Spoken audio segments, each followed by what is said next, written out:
यही रात अंतिम, यही रात भारी, बस एक रात की ये कहानी है सारी, यही रात अंतिम, यही रात भारी। हेलो दोस्तों, आज 2024 की आखिरी दिन है और ये आखिरी दिन मेरा वीडियो बन रहा है और हम लोग कल से 2025 में प्रवेश कर जाएंगे। तो ये आखिरी वीडियो में आप लोग को मैं क्लास 12th हिंदी दिगंत भाग 2 के कुछ मोस्ट वीवीआई क्वेश्चन लेकर आया हूं, जो बहुत ही इंपॉर्टेंट क्वेश्चन है। और इसमें से ये जान लीजिए कि इतने सारे क्वेश्चन हम लिख रखे हैं, 1 2 3 4 5, इस 5 क्वेश्चन मतलब एक क्वेश्चन वहां छपा हुआ मिलेगा, ये गारंटी है ना। यानी इस 5 क्वेश्चन में एक क्वेश्चन आने वाला है, तो आप लोग देखना ना भूलें, बहुत अच्छे से देखें। और सबसे बड़ी बात यह है कि जिसको हम आंसर जो तैयार किए हैं वो एकदम पूरी सेटिस्फैक्शन के साथ तैयार किए हैं, आपको अच्छा लगेगा। और पूरा सेटिस्फाइड आंसर लिखा हुआ, इससे ज्यादा सेटिस्फाइड आंसर आप नहीं लिख सकते हैं। दूसरी बात यह है कि सेटिस्फैक्शन आंसर के साथ साथ सेटिस्फैक्शन तरीके से आप सभी को एक्सप्लेन करके दिखाएंगे, यानी समझा कर दिखाएंगे, ताकि आप लोग इसको आसानी से याद कर सके। तो चलिए देखते हैं। और ये भी जान लीजिए कि वीडियो नंबर मेरा 7 है। इसके पहले ऑलरेडी हम वीडियो नंबर 6 तक बना चुके हैं और वीडियो नंबर 6 तक में कुल मिला के 17 क्वेश्चन शामिल कर चुके हैं। और ये इस वर्ष के एग्जाम का क्वेश्चन नंबर 18, 19, 20, 21, 22 हमने डाला है। और जब तक परीक्षा नहीं होती तब तक मैं क्वेश्चन डालते रहूंगा। आशा है कि लगभग 50 क्वेश्चन के आसपास डाल देंगे और सारे क्वेश्चन जो पूछने वाला है इस वर्ष इसी 50 क्वेश्चन में से आने वाला है। तो आप लोग अच्छे से याद करें ताकि अच्छा से अच्छा स्कोर कर सकें एग्जाम में। तो आइए आप लोग को ये आज का जो पहला क्वेश्चन है और इस वीडियो का क्वेश्चन नंबर 18 है वो देखते हैं। तो क्वेश्चन में क्या लिख रखा है? तो क्वेश्चन है, भगत सिंह की विद्यार्थियों से क्या लिखा हुआ, बोलिए तो। भगत सिंह के विद्यार्थियों से क्या अपेक्षाएं थी?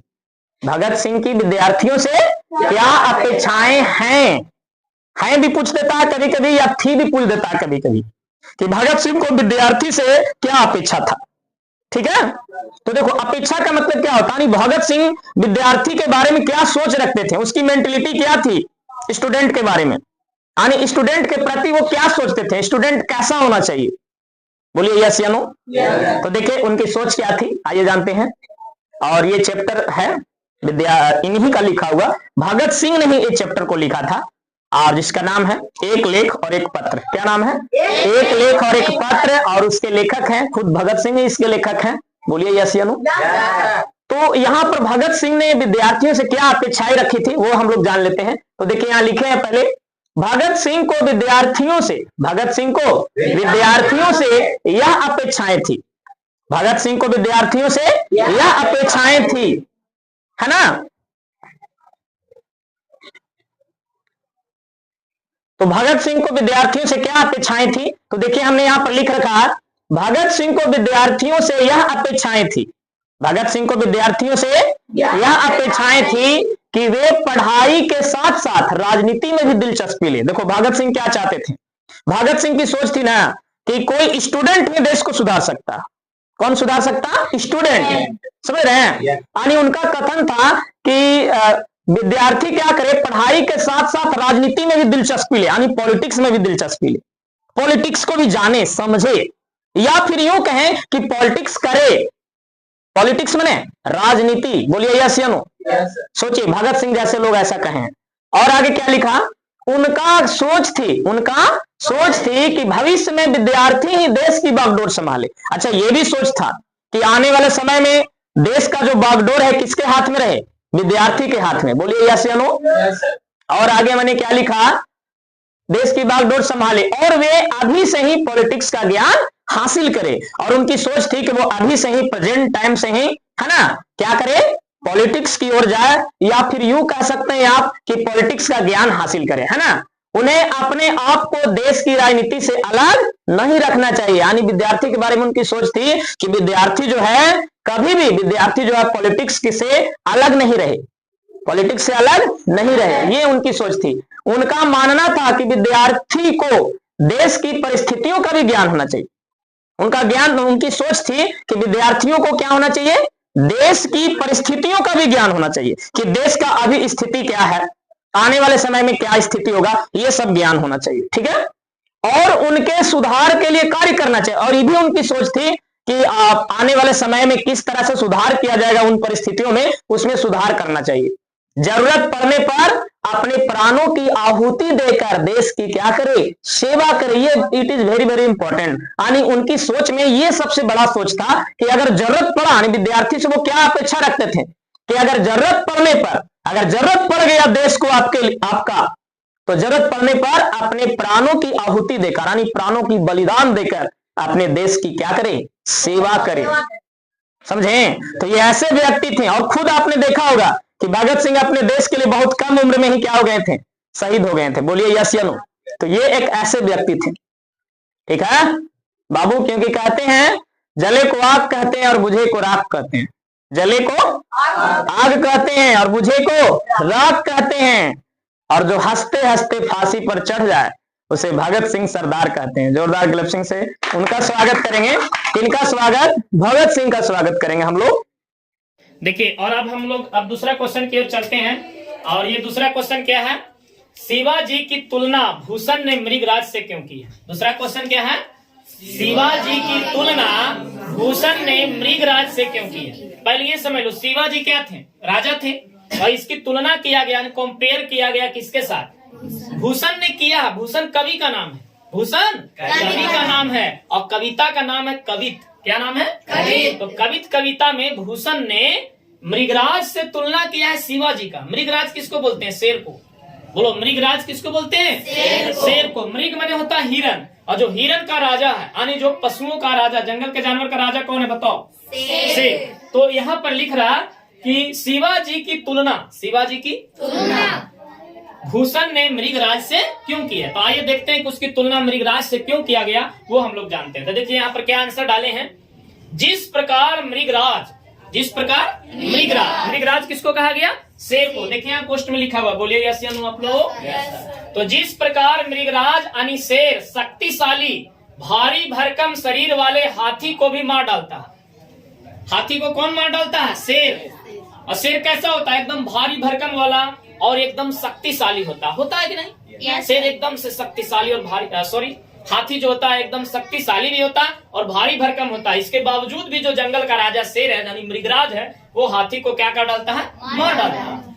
उसी प्रकार शिवाजी शत्रु पर आक्रमण कर उसे और उसकी सेना को छिन्न भिन्न कर देते हैं। उसी तरह यहाँ पर हम लिखे बाबू कि शिवाजी क्या करते थे कि कोई भी अगर उनसे लड़ने आता था, उनका शत्रु, उनका दुश्मन, तो उसको से लड़ते भी थे और साथ साथ वो राजा को और उस राजा की सेना को क्या कर देते थे? छिन्न भिन्न। छिन्न भिन्न का मतलब एकदम तहस नहस, एकदम से बर्बाद, सबको मार डालते थे, एक को भी नहीं छोड़ते थे। समझ में आया? मतलब शेर की तरह उनकी एंट्री होती थी, शेर की तरह वो वार करते थे। जैसे शेर हाथी को मार डालता है, उसी प्रकार शिवाजी अपने दुश्मनों का पल भर में सफाया कर देते थे। समझ में आ रहा है? और आगे क्या लिख रहा है?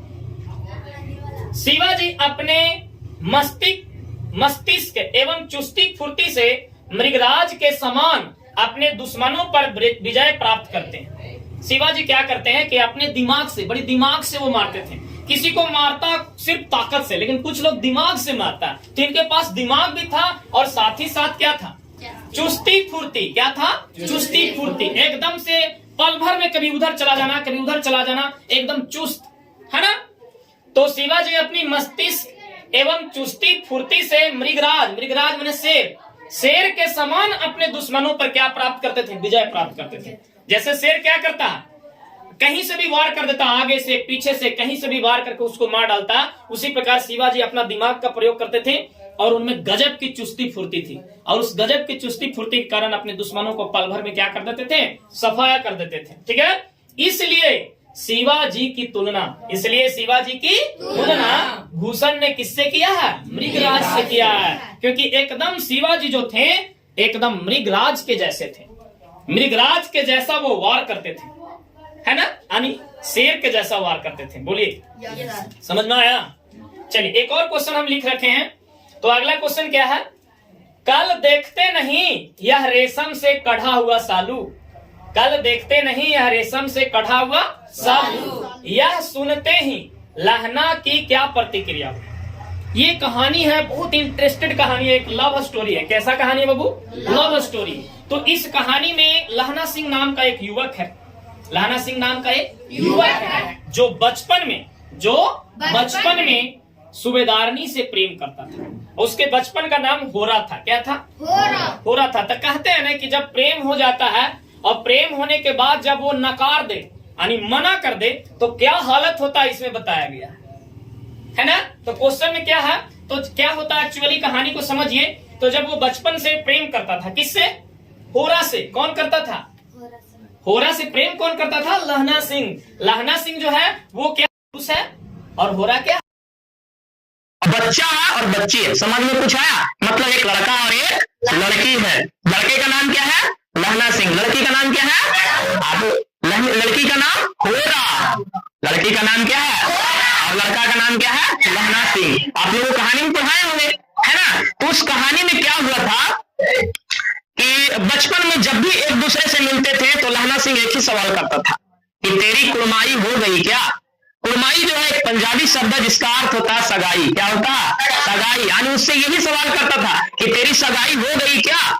तो बदले में जवाब मिलता था किधर से? होरा की तरफ से। सिर्फ वो धत कह के शर्मा के भाग जाती थी, कहती थी धत, और शर्मा कर क्या कर जाती थी? भाग जाती थी। लेकिन एक दिन जब पूछा, फिर एक दिन पूछा, क्योंकि प्रतिदिन पूछता था, जब मिलता था तब पूछता था। तो इस दिन बता दी। कौन? होरा ने बताया, होरा ने बताई कि हाँ हो गई। तो बोला कब? तब वो बोल रही है, कौन? होरा, कि कल देखते नहीं या रेशम से कढ़ा हुआ सालू। तो यह सुनते ही लहना की क्या प्रतिक्रिया हुई। अब कहानी नहीं बताएंगे, अब हम वो चीज बताने वाले हैं कि क्वेश्चन में कहा कि कल देखते नहीं या रेशम से कढ़ा हुआ सालू, ये कौन कही थी? होरा। और जब ये कही तो यह सुनते ही लहना की क्या प्रतिक्रिया हुई। प्रतिक्रिया का मतलब उसमें क्या विपरीत क्रिया हुआ, क्या उल्टा क्रिया हुआ, वो उसकी हालत कैसी हो गई, ये बताना है। किसकी? लहना सिंह की। तो देखिए आंसर हमने क्या लिखा, बहुत ही सेटिस्फाइड आंसर लिखे। कल देखते नहीं या रेशम से कढ़ा हुआ सालू, या सुनते ही लहना सिंह पर प्रतिकूल प्रतिक्रिया हुई। कैसा प्रतिक्रिया? प्रतिकूल। प्रतिकूल माने होता उल्टा, विपरीत प्रतिक्रिया। क्योंकि लड़की का जवाब उसके आशा के विरुद्ध था। मतलब वो आशा लगाने था कि जब हम पूछेंगे कि तेरी कुड़माई हो गई क्या, तो वो बोलेगी ना अभी नहीं हुआ, क्योंकि आप ही से करेंगे। ये उसकी सोच थी। किसकी सोच? लहना सिंह की। लेकिन लहना सिंह को कैसा जवाब मिला? उल्टा जवाब। बोलो यस या नो। यहाँ पर लिखे हैं कि जवाब उसके आशा के विरुद्ध था। विरुद्ध बोले उल्टा। ये बात सुनते ही देखो अब हालत कैसा हुआ, यही क्वेश्चन कह रहा था कि उसकी क्या हालत हुई। तो सुनते ही लहना को काफी क्या आया? गुस्सा आया। जैसा कि हर लड़कों को या हर प्रेमी को हो जाता, मतलब बहुत गुस्सा आया उसको। वह अपना सूझ बूझ खो बैठा। सूझ बूझ खोना मैंने समझा, होश खो देना। उसको कुछ होश ना रहा, एकदम पागलों की जैसा क्या बोलते हैं, शराबी के जैसा हो गया। एकदम लग रहा था कि एकदम उसमें जान ही नहीं है, अपना सारा सूझ बूझ खो दिया। समझ में कुछ आ रहा? और क्या, इसलिए घर वापस जाते समय रास्ते में एक लड़के को मोरी में ढकेल दिया। अब गम में डूबल जा रहा है, गम में डूबल जा रहा है। तेरा गम अगर ना होता तो शराब में न पीता। कौन कह रहा है ये? लहना सिंह। और गम में डूबा हुआ जा रहा और एक लड़का आ रहा उधर से एकदम फिल्मी स्टाइल में गाना गा के। बेचारा ये दर्द में उधर से फिल्मी स्टाइल में गाना गाते आ रहा है। एक और लड़का, समझ रहे हैं वो क्या गा रहा है?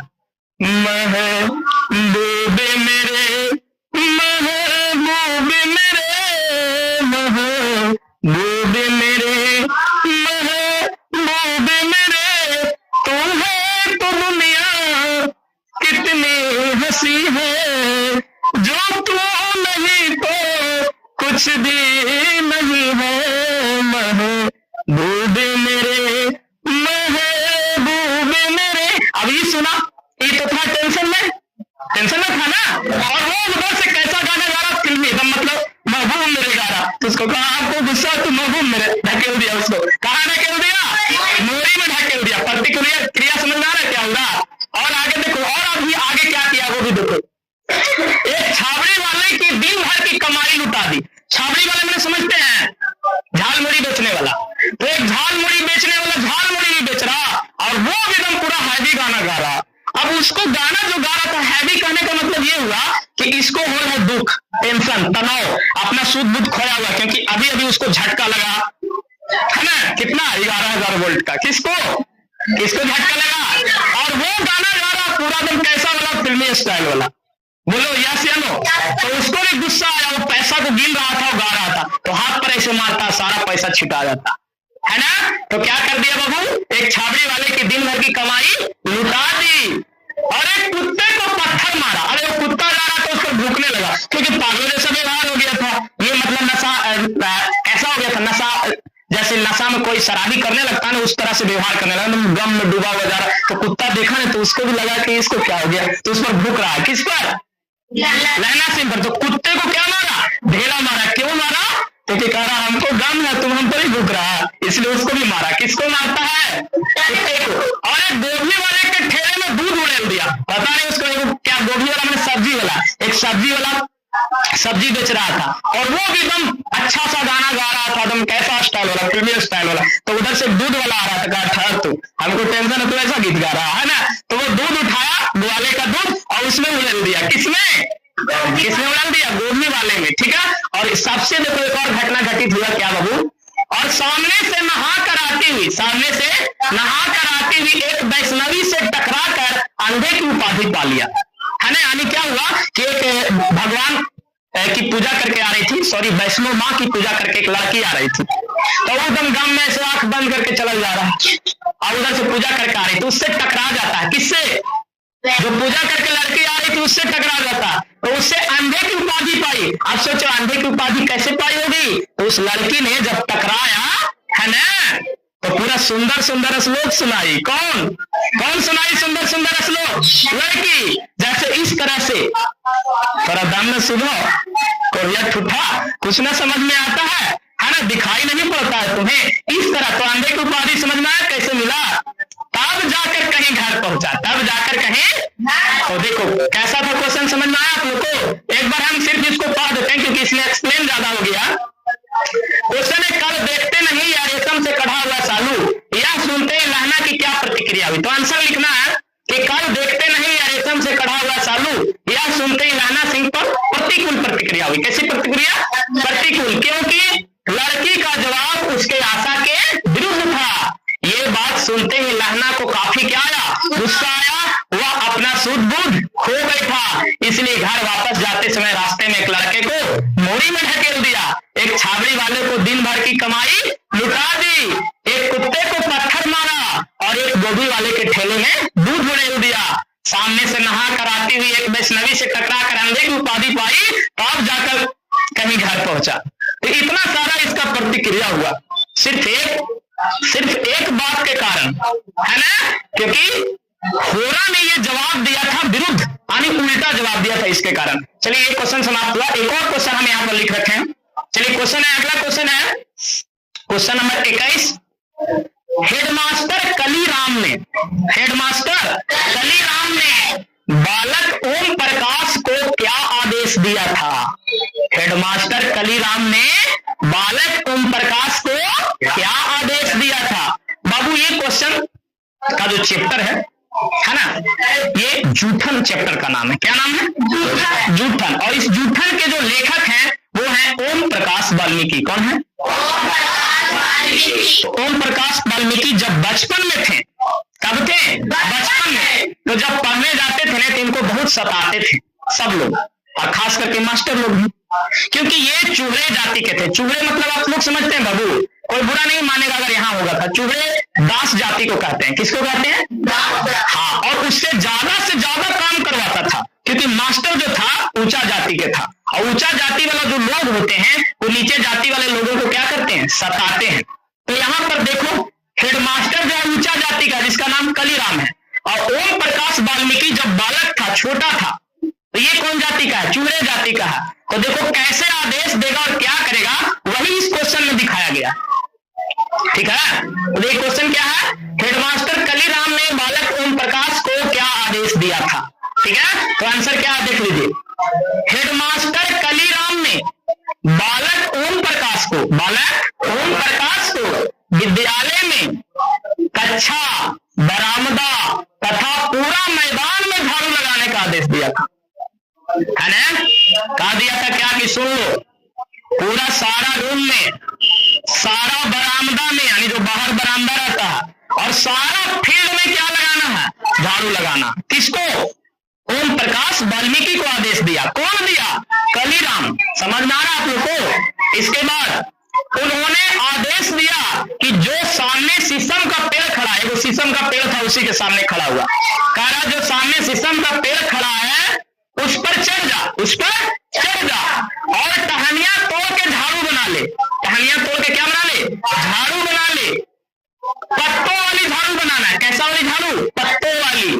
और पूरे स्कूल में लिखना, बाबू किताब में ऐसे ही लिखा, पूरे स्कूल को ऐसा चमका दे। एक मतलब कह रहा कि पूरा स्कूल को ऐसा चमका दे जैसे कि शीशा। शीशा कैसे चमकता है? एकदम वैसा चमका देना पूरा स्कूल को, कक्षा को, बरामदा को और पूरे मैदान को। इतना बड़ा आदेश दिया था। कौन? मास्टर कलीराम। या तो तेरा खानदानी काम है, ये भी देखो कह रहा यह तो तेरा कैसा काम है? खानदानी काम है। जा फटाफट लग जा काम पे, जा फटाफट लग जा काम पे। किसको ये आदेश दिया था बाबू? हेडमास्टर ने किसको आदेश दिया था? ओम प्रकाश वाल्मीकि को। किनको दिया था? वाल्मीकि को। चलिए अब एक और क्वेश्चन, लास्ट क्वेश्चन देख लीजिए। इसमें क्या है? प्रातः काल का नभ कैसा था? प्रातः काल का नभ कैसा था? ये उषा कविता से लिया गया। कहां से लिया गया है? उषा कविता से। और इसके कवि हैं शमशेर बहादुर सिंह। कौन है? तो आइए, प्रातः काल का नभ, नभ में क्या होता? आकाश। प्रातः काल के जो आकाश का रंग था वो कैसा था, वो बताना है। समझ रहे हैं आप लोग? प्रातः काल के आकाश का रंग कैसा था वो बताना। तो देखिए एकदम इजली क्वेश्चन है। प्रातः काल का नभ काफी नीला था। कैसा था बाबू? काफी नीला था, जो शंख जैसा प्रतीत हो रहा है। कैसा प्रतीत हो रहा था? शंख जैसा। यानी कभी कभी आप लोग सुबह में देखिएगा ना तो लगेगा ना कि शंख रखा हुआ जहां तक नीले नीले आकाश में। ठीक है, ऐसा लगता था, ऐसा लगता था मानो राख से लिपा हुआ चौका हो जो सूखा नहीं है। देखो कुछ कुछ आकाश ऐसा लग रहा था कि राख से लिपा हुआ चौका हो। राख से लिपा हुआ चूल्हा, चूल्हा चूल्हा देखे ना, तो राख से लिपा हुआ, राख समझते हैं? बानी, बानी। राख से लिपा हुआ चौका हो जो अभी सूखा नहीं है, गीला है। मतलब गीला आप लोग चौका नहीं देखे हैं, उस तरह का कहीं कहीं पर लगता है आकाश का रंग सुबह सुबह, है ना? और आगे कैसा लगता था? ऐसा लग रहा था मानो काली सील पर, सील माने क्या होता? सिलवट। काली सील, सील माने क्या होता? सिलवट। देखे ना, सिलवट। हाँ, ऐसा लग रहा था मानो काली सील पर, काली सिलवट पर कोई लाल केसर मल कर धो दिया हो। लाल केसर मल कर धो दिया हो। कभी कभी आकाश में आप लोग देखिएगा ना बाबू कि कहीं कहीं पर काला काला, तो कहीं कहीं पर थोड़ा थोड़ा ललवन ललवन केसर जैसा रंग वाला दिखाई पड़ता है आसमान का रंग। कहीं कहीं पर ऐसा दिखता है कि नहीं? तो वही यहाँ लिख रहा कि ऐसा लग रहा था मानो काली सील पर, यानी काला सिलवट पर कोई लाल केसर मल कर धो दिया है, या किसी स्लेट पर लाल खड़िया या चौक मल दी हो। और कहीं कहीं पर ऐसा लग रहा था बाबू कि एकदम आसमान वहां पर काला है और उस काले आसमान पर ऐसा लग रहा था कि कोई लाल खड़िया या क्या मल दिया हो? चौक। लाल खड़िया या चौक समझते हैं? खल्ली देखे ना, खल्ली, वो उजला खल्ली आप लोग देखे, वो लाल खल्ली भी आता, लाल चौक भी, उससे वो मल दिया हो ऐसा लग रहा था। ऐसा लग रहा था कि स्लेट पर, जैसे स्लेट पर कोई क्या कर देता है, लाल चौक से या लाल खड़िया से क्या कर देता है? मल देता है, यानी रगड़ देता है। उसके जैसा आसमान का रंग प्रतीत हो रहा था कहीं कहीं। ठीक है, और आगे क्या लिखा? कभी कभी ऐसा प्रतीत होता था जैसे नीले जल में कोई गोरी का गौर झिलमिल देह हिल रहा है। और कहीं कहीं पर ऐसा आप लोग भी देखिएगा कि ऐसा लगेगा ना बाबू कि एकदम नीला आसमान है, तो ये हो गया नीले जल, नीला जल जैसा प्रतीत हो रहा था नीला आसमान। ठीक है, और लिख रहा कोई गोरी का गौर झिलमिल देह हिल रहा। इसका मतलब ये हुआ कि कहीं कहीं पर आसमान ऐसा लग रहा था कि कोई लड़की है, एकदम गोरी गोरी लड़की, और वो नीला जल में स्नान करके आ रही है। कौन जल में? नीला जल में स्नान करके आ रही है, और उसका जो गोरा रंग का जो देह है वो क्या हो रहा? हिल रहा। ऐसा प्रतीत हो रहा था कहीं कहीं पर आसमान का रंग। समझ में कुछ आया तुम लोग को? तो यहाँ यही पूछ रहा था कि प्रातः काल का नभ कैसा था, तो एक बार हम बोल देते हैं। प्रातः काल का नभ काफी नीला था, जो शंख जैसा प्रतीत हो रहा था। ऐसा लगता था मानो राख से लिपा हुआ चौका हो जो सूखा नहीं है, अभी तक गीला पड़ा है। ऐसा लग रहा था मानो काली सील पर कोई लाल केसर मलकर धो दिया हो, या किसी असलेट पर लाल खड़िया या चौक मल दी हो। कभी कभी ऐसा प्रतीत होता था जैसे नीले जल में कोई गोरी मैंने समझ रहे कोई लड़की, कोई गोरी का गौर झिलमिल दे क्या हो रहा, हिल रहा हो। ठीक है, तो ये था मतलब आज का ये 5 क्वेश्चन 18, 19, 20, 21 और 22। आशा है कि आप सबों को अच्छे से समझ में आया होगा। अगर अच्छे से समझ में आया तो हमारे वीडियो को लाइक करें, कमेंट करें, शेयर करें और सब्सक्राइब करें, और कमेंट में ये बताना ना भूलें कि आपको ये वीडियो कैसा लगा। तो मिलेंगे अगले वीडियो में, तब तक के लिए thank you, best of luck, धन्यवाद, जय हिंद।